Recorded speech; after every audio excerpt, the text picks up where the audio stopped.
안녕하세요, 양쌤입니다. 여러분들을 품질의 세계로 초대합니다.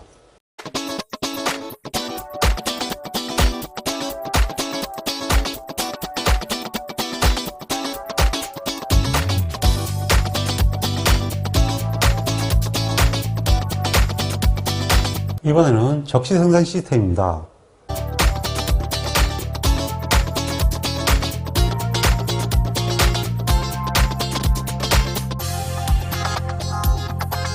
적시 생산 방식은 도요타 생산 방식으로 필요할 때 필요한 양만큼을 공급하는 체계를 얘기합니다.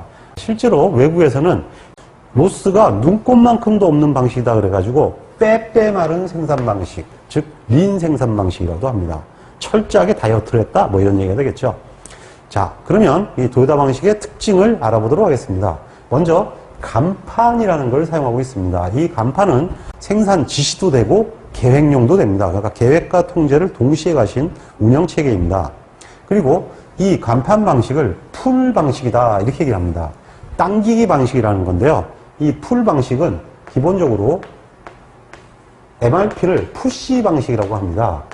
이 MRP는 MPS를 입력하게 되면 MPS에서 리드 타임을 고려해서 기본적으로 그 필요한 위치에다가 자재를 갖다가 주는 방식이에요. 그럼 그 자재에 의해서 밑으로 흘러가는 형태로 생산이 이루어지죠. 그래서 밀어낸다. 그래서 푸시 방식이라고 그러고요.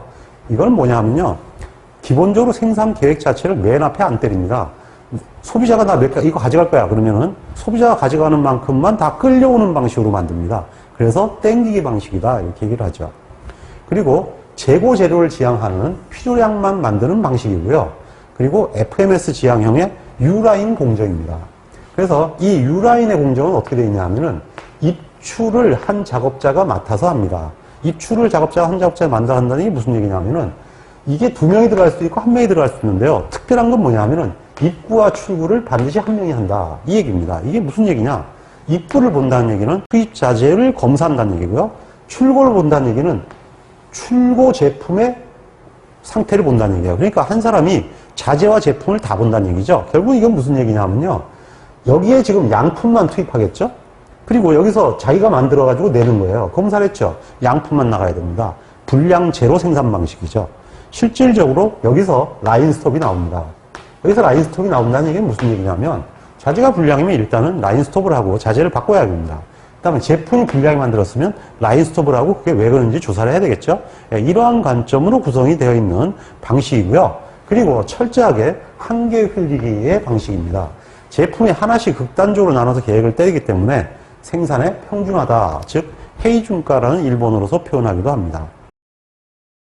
그리고 준비 작업 시간이 싱글화되어 있습니다. 이건 왜 그러냐면 여러 대의 설비를 보는데요. 준비 교체 시간이 오래 걸리면은 플렉시블하게 대응을 못하죠. 그래서 준비 교체 시간을 극소화시켜 놨어요. 그래서 이제 준비 작업 시간을 싱글화했다 이렇게 얘기를 하는데 그 싱글은 9분 59초, 즉 휴식 시간 내에 잡체인지를 다 하겠다는 얘기입니다. 그래야 작업 시간에 잡체인지를 안 하고 정상적인 작업을 할 수 있겠죠. 그리고 이 자체에 대한 여러 가지 기법들이 나왔는데요. 이것이 이제 시험에 나오기도 하는데 내준비를 외준비화한다 이런 말이 나와요. 그 내준비가 뭐고 외준비가 뭐냐면요. 내준비는 설비 내에서란 뜻인데요. 설비를 세워야만 할 수 있는 준비 작업입니다. 즉 내준비가 많다는 얘기는 설비의 준비 시간이 늘어난다는 얘기입니다. 외준비는 뭐냐 하면은 설비 운전 중 가능한 것을 얘기합니다. 설비 운전 중 가능하다는 얘기는 무슨 얘기냐면 예를 들면 청소를 한다든지 금형을 준비한다든지 필터를 미리 준비한다든지 하는 것들은 설비 운전 중에 할 수가 있죠. 이렇게 설비를 운전 중에 최대한 준비를 할 수 있게끔 하는 것을 내준비, 외준비화라고 합니다. 예를 들면 부품을 바꿔 낀다면 준비만 해가지고 세우고 바꿔 껴야겠지만 하나의 모듈을 만들어서 미리 세트를 만들어 놓는 거예요. 세트를 만들어 놓으면 통째로 두 개를 바꾸기만 하면 되죠. 그러면 시간이 일방적으로 굉장히 줄어들겠죠. 이런 것을 내준비에 외준비하다 이렇게 얘기합니다. 그 다음에 조정에 조절하다 이런 어려운 표현을 쓰는데요. 이건 뭐 시험에 이렇게까지는 잘 나오지 않겠지만 조정에 조절하는 게 뭔 뜻이냐 하면은 조정은 작업자가 맞춰야 하는 얘기입니다. 근데 조절은 뭐냐면 저절로 그래 되게 한다 이런 뜻이에요. 그러니까 작업자가 맞추게 되면 변화에 의해서 시간이 오래 걸리게 됩니다. 근데 그냥 갖다 툭 치면 그냥 그대로 딱 들어가죠. 셋업이 딱 끝나게 되면 절대 시간이 많이 걸리지 않죠. 그렇게 하는 것을 조정에 조절하다 이렇게 얘기를 하죠. 저절로 조정이 되게 한다. 이런 뜻입니다. 그 다음에 병행작업화란 뜻인데요. 이 병행작업화는 뭐냐면요. 혼자 준비교체를 하는 게 아니라 최대한 자원을 이용해서 동시에 시키는 거예요. 여러 사람이 들어가면 당연히 시간이 줄어들지 않겠습니까? 이러한 형태를 준비교체의 개선 방법, 즉 싱글 단돌이 추진법이다 이렇게 얘기를 합니다. 그리고 이 회사는 카이젠이란 말이 굉장히 많습니다. 이 카이젠이라는 게 뭔 뜻이냐 하면은 기본적으로 이런 한자를 얘기합니다. 개선이라는 뜻이죠.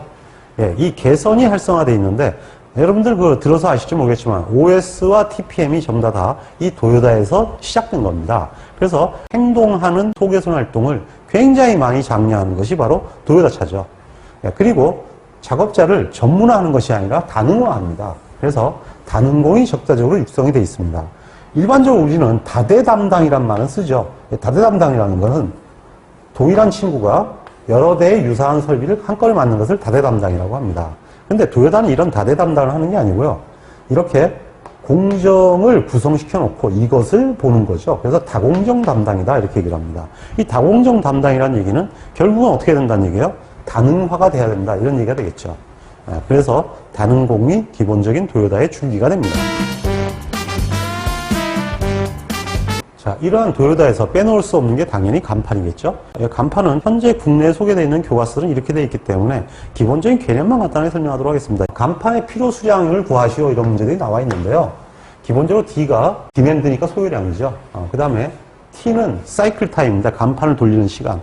그러니까 예를 들면 간판은 2시간 동안 한 번씩 돌리고 그 다음에 디맨드는 시간당 50개다. 50개가 필요하다는 얘기죠. 그러면 토탈 100개가 필요하다는 얘기죠. 근데 C는 상자의 수량인데요. 간판당 상자 하나다. 이렇게 문제가 나와 있는데요. 기본적으로 그냥 필요한 상자 수 그러면 되겠죠? 이게 일종의 키트라는 건데요. 하나의 용기에 필요량을 딱딱 맞춰놔요. 예를 들면 용기가 50개라면은 150개라면 3개만 갖고 와 그러면 150개가 되죠. 이러한 개념인데 개수의 관점으로 보더라고요. 그래서 상자당 50개가 들어있다. 그러면 당연히 2 곱하기 50개를 기본적으로 상자가 50개가 들어있다 했으니까 50을 나누면 2개가 필요하죠. 그러면 간판이 2개가 필요하다 이렇게 돼 있는데 간판이 2개가 필요한 게 아니고요. 거기에 수량이 찍혀 나와요 사실은. 그리고 최대 재고는 어떻게 되느냐. 최대 재고는 당연히 간판당 개수가 되겠죠. 뭐 간판이 2개고 50개면 당연히 몇 개요? 2, 50, 100개 뭐 이렇게 되겠죠. 자, 그러면 문제를 한번 풀어보도록 하겠습니다. 보시다시피 굉장히 자주 출제된 문제입니다. 짓들을 적용하는 생산 현장에서 부품의 수요율이 1분의 3개가 필요해요. 연기당 30개의 부품, 즉 C가 30개다 이런 얘기죠. 필요한 간판의 수와 최대 재고 수는 그랬어요. 자, 그러면 작업자의 리드타임은 100분인데요. 소요량이 1분의 3개래요. 그러면 100분의 3개가 소요가 되니까 총 몇 개가 소요됩니까? 당연히 300개가 필요하죠. 근데 용기당 30개씩 닿는데요. 그러면 당연히 이걸 35 나누면 300 나누기 30이니까 10개가 되죠. 예, 그러니까 10박스가 필요한데요. 10박스를 간판의 수라고 했죠. 이거 아니면 이거 하는 얘기가 되죠. 자, 그러면 최대 재고 수는 어떻게 되겠습니까? 재고 수는 박스가 10개가 들어왔고 박스당 30개가 있으니까 당연히 300개가 되겠죠. 자, 그리고 도요다에서는 7가지의 낭비를 아예 적으로 봐서 이것을 없애라고 소개선 활동을 독려하고 있습니다. 이 7가지의 낭비는 근본적으로 뭐에서 시작하느냐? 과잉 생산에서 시작합니다. 그러니까 필요량만큼만 만들어라. 간판의 지시사항만 만들어라. 이렇게 얘기하죠. 그걸 지시간판이라고 하는데요. 그 지시량만큼만 만들게 합니다. 그래서 기본적으로 과잉 생산의 낭비를 모든 악의 근원이라고 봅니다. 왜냐하면 과잉 생산이 되면 남는 것은 모두 재고가 됩니다. 재고가 쌓이게 되면 기본적으로 창고가 복잡해집니다. 창고가 복잡해지면 이리저리 들어서 옮겨야 됩니다. 들어서 옮긴다. 이거를 쌓기놀이라고 합니다. 그러니까 이렇게 쌓아놓은 것을 이쪽으로 다시 옮기고 이렇게 옮기고 쌓기놀이 하고 있다. 쌓기놀이를 하고 있다. 이렇게 얘기를 합니다. 그러니까 뭐가 생기느냐? 이것저것 움직이니까 운반의 낭비가 발생합니다. 그리고 이렇게 되다 보니까 또 어떤 문제가 있냐 하면은 기본적으로 자꾸 쌓아내고 빼야 되다 보니까 물건을 만드는 게 제때 들어오고 움직이지를 못하죠. 그러니까 당연히 대기의 낭비가 발생합니다. 근데 시간이 지나면 그것이 불용화돼요. 불용화되니까 결국은 그게 다 뭐가 되느냐? 다시 불용화가 돼서 불량이 되는 거죠. 불량이 되니까 결국은 불량 생산의 낭비로 연결이 됩니다. 쓸데없는 걸 만들어서 결국은 불량을 만든 꼴이 되는 거죠. 물론 불량도 얘기가 되고 앉아서 또 불량도 생긴다 이런 얘기가 됩니다. 그러니까 결국은 이거 하나에 파생되는 낭비가 뭡니까? 과잉 생산에서 재고에서 대기와 운반의 낭비가 발생하고 불량 생산의 낭비가 발생한다 이렇게 돼 있죠. 자, 이것 말고도 작업에 대해서 낭비를 두 가지를 얘기하고 있습니다. 하나가 뭐냐 하면 사람의 동작이 쓸데없이 동작이 크다. 즉 동선에 문제가 있다. 그래서 사람의 동선을 줄이면 낭비가 줄어든다. 이런 얘기가 되겠죠. 그리고 가공의 낭비인데요. 가공의 낭비는 뭐냐면 예를 들면 어떠한 물질을 가공을 할 때 얘가 왔다 갔다 하면서 가공을 하고 있습니다. 만약에 요 간격을 더 줄이면 가공량이 훨씬 많아질 수 있죠. 그래서 이 거리를 줄여야 되는데요. 이렇게 이까지 온 것은 가공이 아니다. 낭비다. 이렇게 보는 거죠. 이거 가지고 뭐라 그러냐면은 에어 낭비다. 이렇게 합니다.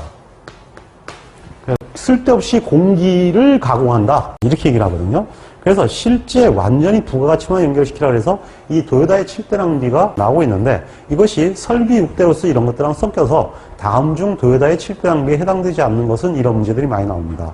기출문제를 잘 확인하셔서 어떤 문제들이 나왔는지 준비를 해두시기 바랍니다. 자, 그러면 이 세 가지를 완전히 비교해서 보도록 하겠습니다. 일단은 물품의 수요는 ABC는 독립수요라고 그랬죠. MRP는 종속수요라고 합니다. 그러니까 종속이라는 얘기 필요한 만큼 이렇게 된 거죠. G뜨는 그냥 기본적으로 무슨 물품의 수요는 그게 아니고요. 고객이 기본적으로 필요할 때 고객이 요구하면 그냥 나가는 형태가 되는 거죠. 그런 형태가 되니까 G뜨는 뭐 특별한 게 있을 수가 없고요. 발주의 개념은 ABC는 수요가 일정하기 때문에 보충이다. 아까 이렇게 얘기했죠. 그 다음에 MRP는 소요량이다. 이렇게 얘기했어요. G뜨도 뭐냐 하면은 요구량만큼만 주니까 결국은 소요량이 되죠. 이건 똑같은 관점이 됩니다. 그 다음에 수요 예측을 합니다. ABC는. 기본적으로 하는데 여기는 수요 예측이 없죠. MPS에 따라 결정되니까요. 당연히 여기도 수요 예측 없습니다. 고객이 요구하는 대로 일어납니다. 그 다음에 수요 패턴은 여기는 연속적이죠. 근데 여기는 산발적입니다. 여기는 어떻게 될까요? 여기도 이 산발적이 되죠. 고객이 요구하는 대로 일어나니까요.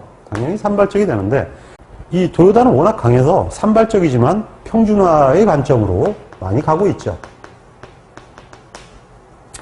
이 산발적인 걸 평준화로 바꾸려면 절대적인 힘이 있어야 됩니다. 그래서 실제로 이렇게 움직이기 때문에 여기에 이제 비교량이 안 들어가 있는 이유가 비교하기가 곤란하다. 뭐 이런 얘기가 되겠죠.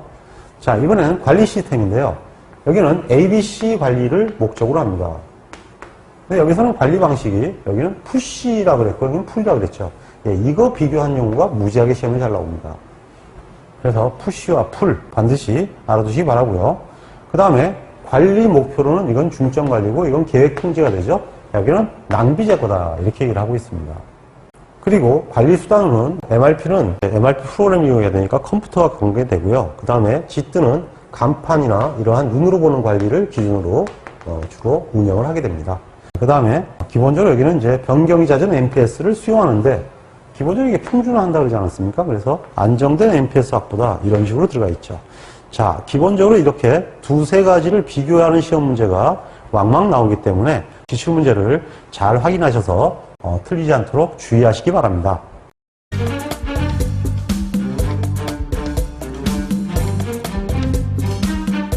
이 생산계획 및 통제는 진짜 배기 생산관리죠. 쉽게 해서 스케줄링을 하는 일정 계획에 관한 사항입니다. 일정 계획은 일단 총괄 생산 계획으로 연간 계획을 납부하게 잡고 나면 거기서부터 실제 계획은 대일정, 중일정, 소일정으로 이렇게 세 가지로 나눠지는데 그 중에서 대일정 계획의 정의는 수주에서 출하까지란 말이 붙습니다. 그러니까 처음부터 끝까지를 전체에 걸쳐서 스케줄링을 하는 것이다 이렇게 얘기하는데 이렇게 되면 이제 조선이나 이런 그 수주 산업이 얘기가 되고요. 일반적인 양산 작업장에서는 보통 월간 생산 계획 뭐 이런 정도로 잡아주시면 되고 그리고 소일정 계획은 작업자 기계별로 구체적 작업 지시다 이렇게 돼 있어요. 그러니까 실제로 문제가 이렇게 나옵니다. 구체적 작업 지시, 수주에서 출하까지 이렇게 나오는데요. 그 단기 계획은 기본적인 소일정 계획과 그때의 능력 소요량 계획, 자재 소요 계획 등을 들 수가 있습니다. 이러한 일정 계획은 라우팅으로 얘기되는 절차 계획에서 시작합니다. 이 절차 계획은 작업 순서라든지 주로 이제 공구 뭐 이런 거, 자재, 뭐 이런 것들에 대한 정의를 내리는 것입니다. 어떻게 할 것이냐. 그래서 뭐 표준을 준비한다든지 뭐 이런 것들이 절차 계획이 되죠. 그러니까 절차 계획은 전체적인 방향을 완전히 결정을 하는 것이고요.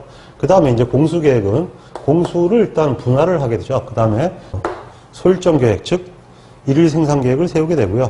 이까지 이제 생산 계획이 끝난 거죠. 그러면 이제 그때부터 관리에 들어가서 작업 순서를 결정을 하게 되면 여력 관리나 진도 관리 또는 독촉 등을 하게 되는 것입니다. 일반적으로 하여간 출발은 절차 계획에서 시작한다 라고 알고 계시면 되겠습니다. 그래서 절차 계획은 지금 얘기한 대로 뭐 도면이라든지 스펙이죠. 그 다음에 표준 시간, 자재, 공구, 그 다음에 작업 순서 이런 것들을 결정하는 것을 얘기한다 이런 얘기죠. 자, 그 다음에 작업 배정이 일어난다 그랬죠. 작업 배정이 일어나게 되면 결국은 그 계획이 잘 짜졌느냐 이걸 따지게 되는데 그것은 바로 뭐냐 하면은 그로 인해서 납기 준수가 어떻게 되느냐, 그 다음에 전체적인 작업 처리 시간이 얼마나 되느냐 뭐 관련되는 거죠. 그러니까 평균적으로 작업 처리하는데 걸리는 시간이 얼마냐, 그리고 가장 중요한 건 재고가 얼마나 많냐 하는 거, 그 다음에 이제 마지막으로 이제 가동률이 어느 정도냐 뭐 이런 것들이 이제 주 평가 지표가 될 수 있겠죠. 기출문제를 통해서 확인해 두시기 바랍니다. 자, 이번에는 기준일정에 관한 사항입니다. 기준일정은 작업을 시작해서 완료할 때까지를 얘기하는데 여유시간이 포함되어 있습니다. 무슨 얘기냐면 일반적인 작업시간은 준비시간하고 실제 작업시간하고 그 다음 가공 후 정비시간이 되겠죠. 그래서 P 플러스 NT가 되는데 이 P 플러스 NT에다가 앞뒤로 여유 시간이 인정된다 이겁니다. 일종의 이제 정체 시간이죠. 그래서 이거는 가급적이면 줄이는 게 좋겠죠. 이렇게 해서 이제 결정된 시간, 즉 시작해서 끝날 때까지의 총 시간, 리드 타임이죠. 이거를 기준 일정이다 이렇게 하고 기준 일정이 뭐냐 이렇게 질문하고 있어요. 그 다음에 문제 중에 어떤 거는 이런 것도 있습니다. 기준 일정을 활용했을 때 착수 순번을 결정하시오. 그러면 완성 순번과 공정 순번을 주고 착수 순번이 몇 번이냐 이렇게 질문하는 문제가 10년에 한 번쯤 나옵니다. 이거는 뭐 외운다기보다도 그냥 기출문제나 봐두시고 이것이 이런 거구나 이렇게만 아는 정도면 되겠습니다. 왜냐하면 실전에서는 그다지 이렇게 많이 쓰이는 그런 용어가 아니거든요. 그리고 생산을 효율적으로 하기 위한 일정 계획 시 고려사항입니다. 일정 계획에 대한 고려사항보다도 전체적으로 라인을 구성하는 고려사항이다 이렇게 볼 수가 있는데요. 일반적으로 어떻게 되느냐면 공정을 병렬화한다 이렇게 되는데요. 그게 뭐냐 하면은 공정을 너무 길게 가져가면 안 된다는 얘기입니다. 공정을 짤막짤막하게 끝에 흐름화한다. 그리고 로트 간의 거리를 짧게 한다. 즉 소로트화한다 이런 얘기죠. 그리고 생산활동을 동기화한다. 즉 사이클 타임을 맞춰야 된다 이런 얘기입니다. 그리고 작업자를 다능화하고 타임펜스를 활용한다 그랬는데 타임펜스는 뭐냐면요. 확정 일정을 얘기합니다. 무슨 얘기하면 D 플러스 N 계획이라고 그러는데 예를 들면 이게 어느 정도의 D-Day에 가까워질 때 예를 들면 이제 작업을 해야 할 D-Day가 있으면은 적어도 이 중에서 어느 정도 앞에서 확정된 일정은 변경시키면 안 된다. 이것이 타임펜스입니다. 그러니까 이 기간이 너무 길면 경직돼가지고 영업활동을 위축시킬 수 있지만 그렇다고 이것을 계속 변경을 시켜버리게 되면 생산 계획하는 날 다시 준비를 해야 되는 문제가 생겨요. 즉 일정이 변경되면은 순수하게 마지막에 그 작업 배정만 바뀌는 것이 아니고요. 뭐부터 바뀌기 시작하냐면 제일 처음에 라우팅부터 바뀌게 돼요. 절차 계획부터 다시 해야 되는 거죠. 그러니까 전체적으로 계획이 다시 거꾸로 돌아가니까 생산이 혼선이 되고 기본적으로 정체 시간이 늘어나고 시간이 대기될 수밖에 없어요. 그래서 최소한 확정 계획 어느 정도에서는 일정을 흔들지 말아야 생산이 기본적으로 납기와 품질에 문제가 없이 생산할 수 있다. 뭐 이런 얘기가 되거든요. 그래서 타임펜스라는 것을 반드시 회사에서는 좀 설정을 해놓고 적어도 이 기간 내는 일정을 바꾸지 마라 라고 서로 합의를 하는 과정이 필요합니다. 자, 이번에는 부와 할당을 의미하는 공수계획에 대해서 알아보도록 하겠습니다. 공수계획은 인원이나 기계를 생산에 필요한 만큼 부여하는 것을 얘기합니다. 이러한 공수관리에는 공수체험곡선이 활용됩니다. 이 공수체험곡선이라는 건 뭐냐 하면은 일반적으로 제품을 생산을 할 때 처음에는 생산이 숙달이 안 돼서 굉장히 시간이 많이 걸리는데 계속적으로 생산을 반복해 가다 보면 점점 숙습이 돼서 어떠한 시간대로 점점 수렴돼서 시간이 작아지는 현상을 보이게 됩니다.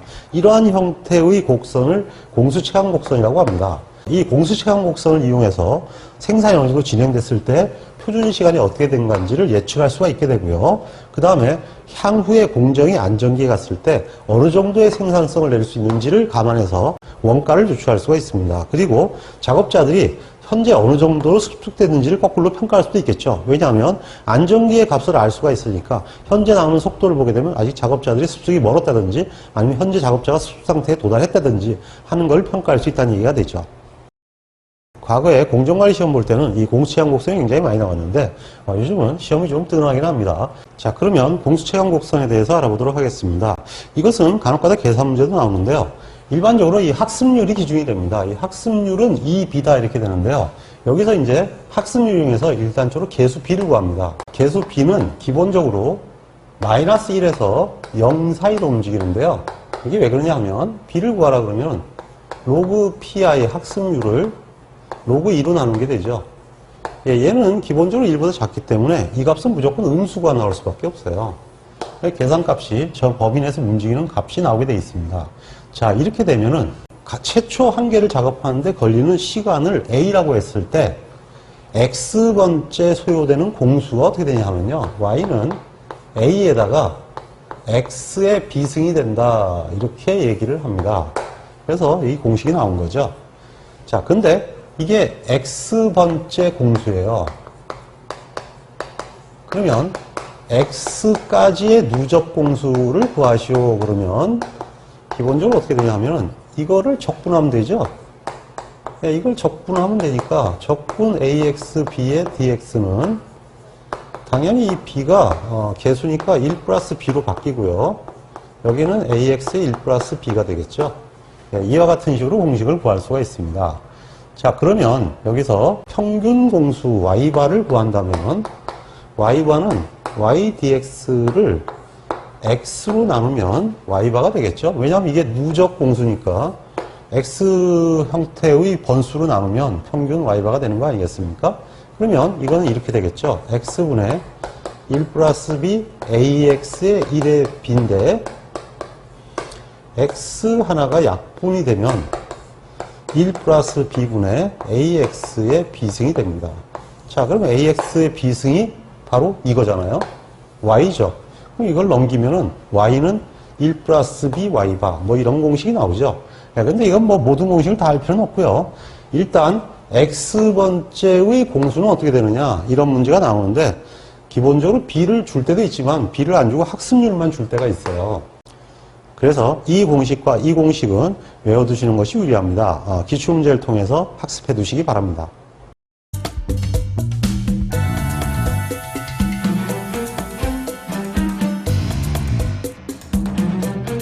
작업 순위를 결정하는 방법은 여러 가지 방법이 알려져 있습니다. 대표적인 것들은 시험에 잘 나오는데요. 이 부분에서만 한 문제가 나옵니다. 우선 선착순 우선법인데요. 먼저 들어오는 놈은 먼저 작업한다. 일반적으로 선입선출법이죠. First come, first service. 그래서 FCFS.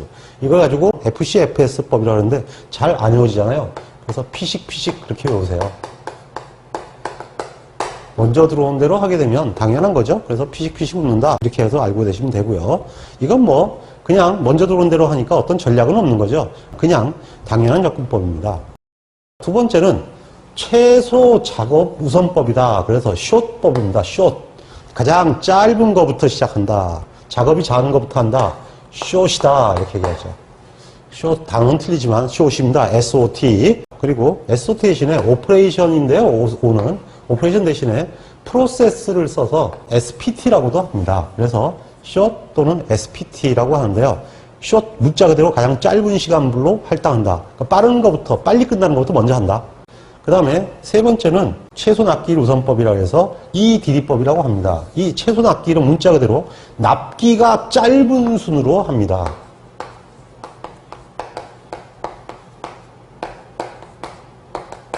납기가 빠른 것부터 먼저 그냥 처리하겠다는 얘기입니다. 이렇게 되면은 평균적으로 납기 지연이 가장 작아집니다. 납기가 빠른 시간으로 납품하면 납기 지연이 작아집니다. 말 연결되죠? 예. 그러면 이건 아까 그랬잖아요. 그럼 이건 뭐라 했어요? 작업 시간이 짧은 시간으로 들어간다 그랬죠? 작업 시간이 짧은 시간으로 들어가면은 평균 작업 시간이 가장 짧아집니다. 그 작업 시간을 처리 시간이라고 하거든요. 그 처리 시간은 프로세스라는 뜻이 되죠. 작업은 오퍼레이션이죠. 그래서 OP 이 말이 다 들어간 거예요. 그래서 이렇게 되는 거죠. 가장 짧은 작업부터 먼저 해버리면 가장 평균 작업 시간이 짧아지고 가장 납기가 빠른 놈부터 집어넣어버리면 가장 납기 지연이 작아진다. 그래서 EDD, EDD 그 다음에 short 이렇게 해서 확실하게 알아두시기 바랍니다. 그리고 여유시간법이라고 있는데 여유시간법은 여유시간이 짧은 순으로 납품하는 방법입니다. 그리고 가장 중요한 것은 긴급률법입니다. 크리티컬 레이쇼 그래가지고 CR법이라고 합니다. 이 CR법은 시험 문제에 나온 적도 있는데 1966년 푸트남이 발표한 것입니다. 기본적으로 긴급률 즉 CR을 이용해서 할당을 하는데요. CR은 뭐냐 하면은 잔여 납기를 잔여 작업일로 나누는 거예요. 어떻게 나누냐? CR 납작 저는 이렇게 봅니다. 납기 납작 작업 일수 납기 일수 이렇게 해가지고 CR을 계산하는데 역시 작은 순으로 먼저 배정합니다. 뭐든 짧은 순으로 배정하는 것이 작업 순서의 방법이에요. 그래서 가장 작은 것부터 먼저 배분한다. 뭐 전부 다 이렇게 알고 있으면 됩니다.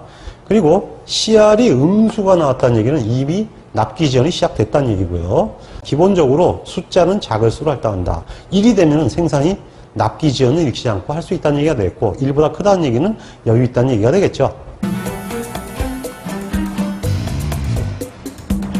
자, 그러면 학습서의 적용 예를 보도록 하겠습니다. 자, 학습서에 소개된 이 내용은 작업은 A, B, C 순으로 작업이 들어갔습니다. 그래서 작업 순서대로 적은 건데요. 각각의 작업에 소요되는 처리 시간이거든요. 이거는 이제 오퍼레이션 시간 또는 프로세스 시간이 되죠. 그리고 납기일, 기본적으로 이제 요구되는 델리바리가 20일, 10일, 8일, 13일 정도 있는데, 현재는 오늘 1일이니까 이것이 그냥 그대로 납기 여유일이 되겠습니다.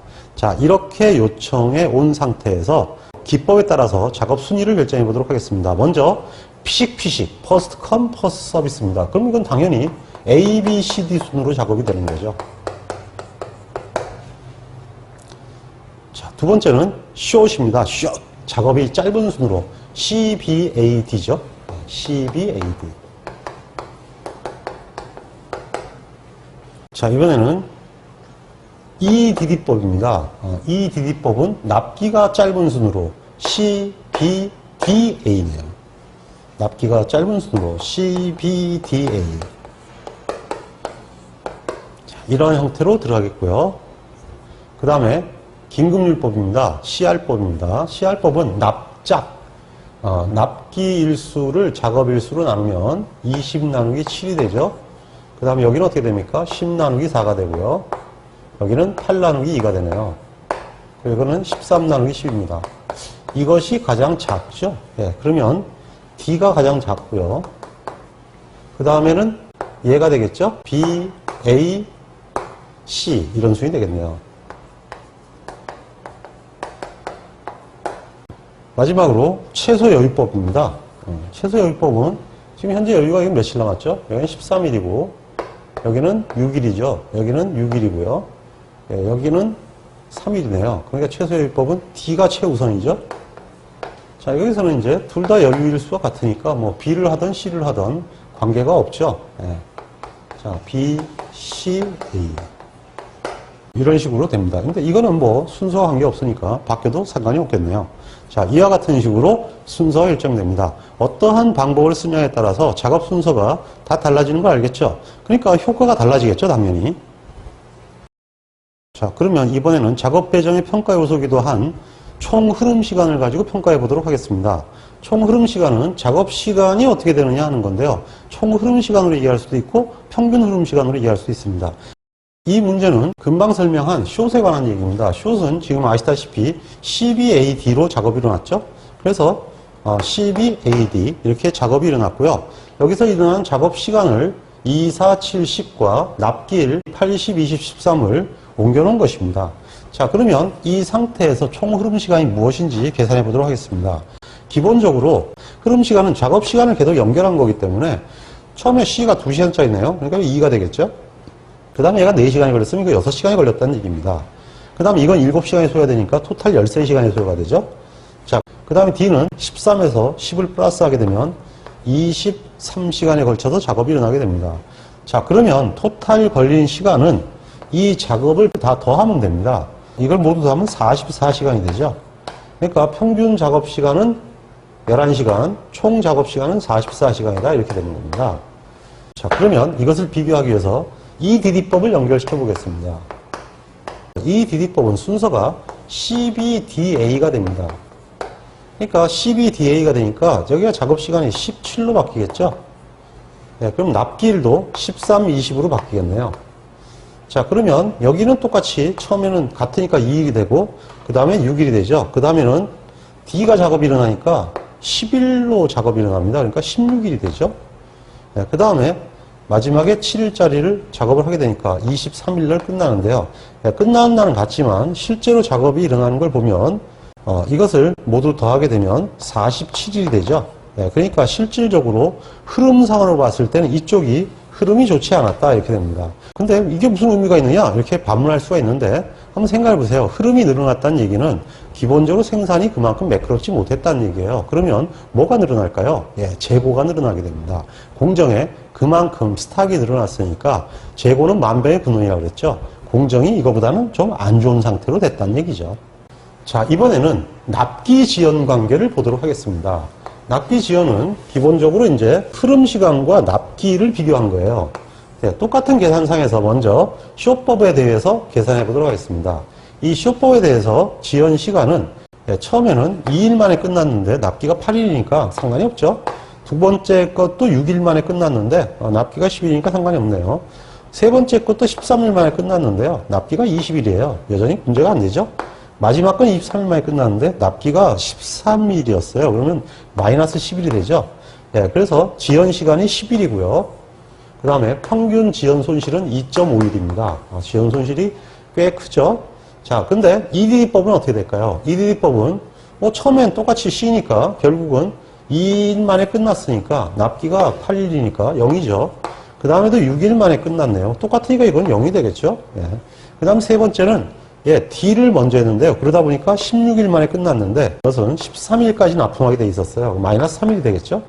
그 다음에는 23일에 끝났는데요. 20일까지 납품하게 돼 있었어요. 이건 마이너스 3이 되죠. 토탈 지연 일수는 6일이 되네요. 그래서 이 경우에는 1.5일 정도의 평균 지연 손실을 봤고요. 총 지연 손실은 6일 정도였어요. 자, 이 경우에는 흐름은 기본적으로 뭐가 좋았어요? 흐름은 당연히 흐름이 빠른 수준으로 작업하게 되면 재고가 가장 적게끔 생산할 수가 있어요. 반면에 EDD법을 이용하게 되면요. 기본적으로 뭐냐 하면은 흐름은 조금 안 좋을 수 있지만 작업 지연 시간을 대폭 줄여서 소비자와 좋은 관계를 가져갈 수가 있죠. 자, 이것도 역시 트레이드 오프가 발생하죠. 시험 문제는 이렇게 나옵니다. 가장 처리 시간이 짧아지는 방법이 뭐냐, 가장 납기 지연이 적어지는 방법이 뭐냐 이렇게 되는 거죠. 자, CR을 쓰면 참고로 뭐가 좋아지느냐, CR도 마찬가지로 납기 지연이 좋아집니다. 이번에는 존슨법입니다. 존슨법이라는 건 뭐냐 하면은 두 개의 공정을 거치는 작업을 중심으로 어떻게 하면 가장 빠른 방식으로 작업을 할 수 있도록 순번을 결정하느냐 하는 것이 바로 존슨법입니다. 이 존슨법을 적용하는 방법은 작업 시간이 짧은 식으로 할당하되 작업이 A에서 B로 흘러갈 때 뒷부분의 기계가 짧을 경우에는 뒤에 배치하고 앞부분의 기계가 일어나면 앞에 설치하는 방법입니다. 무슨 얘기냐면 지금 현재 이 작업 세 가지를 수행을 해야 되는데 작업은 공이 기계 A에서 기계 B로 흘러가야 됩니다. 이럴 경우에 존슨법을 적용하면 가장 빨리 작업을 끝내는 작업 순서를 결정할 수가 있습니다. 자, 먼저 가장 시간이 적은 것은 기계 B의 2죠. 예, 그러면 작업 배치에 있어서 기계 B가 가장 짧은데 이건 뒷공정이므로 작업 1을 제일 뒤에 배정합니다. 두 번째 짧은 시간은 3인데요. 이거는 A는 이미 배정이 끝났기 때문에 무시합니다. 자, 그 다음에 두 번째는 가장 짧은 시간은 4시간이죠. 예, 이거는 3번 작업인데 기계 A, 즉 첫 번째 공정에서 일어났죠. 이때는 3을 가장 먼저 작업을 합니다. 자, 그러면 다음은 이제 순서로 할 것도 없죠. 그 다음에 이제 2가 남았는데요. 그 다음에 이제 순서가 5가 되죠. 5가 되니까 뒷번에 배치해야 되죠. 이건 맨 뒤에 배치한 게 있으니까 얘보다는 앞에 배치를 합니다. 그래서 2가 되는 거죠. 만약에 이거 관계없이 얘가 결정됐다 하더라도 결국은 이쪽이니까 앞에 배치하지만 먼저 배치된 게 있었죠. 얘 다음에. 그래서 순서가 3, 2, 1로 작업하면 가장 빠른 시간 안에 작업을 완료하게 됩니다. 예, 헝가리법은 시험엔 잘 나오지 않지만 작업이 기본적으로 한 3가지가 있을 때 설비가 한 3가지가 있습니다.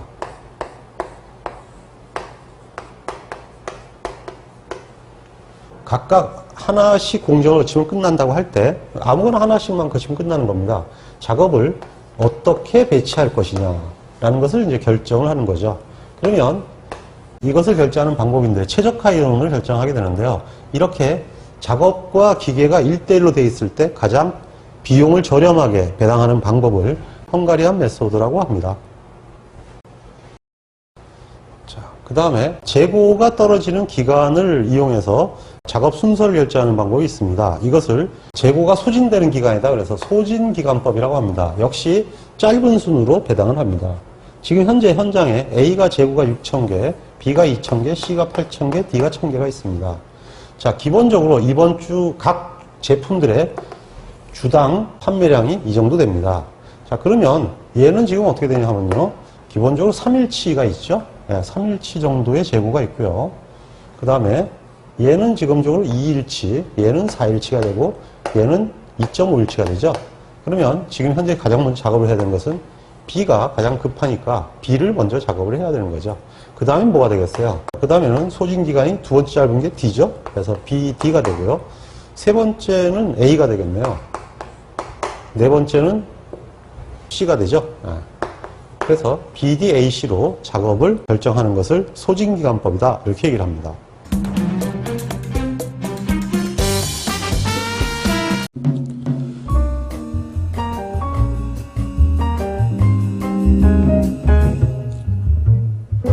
품질 경쟁력은 제때에 제대로 행하는 것입니다. 양쌤의 품질 경영 산업기사를 활용해서 반드시 원하는 자격증을 취득하시고 품질에 관한 전문가가 될 수 있도록 응원하겠습니다. 홍공 파이팅!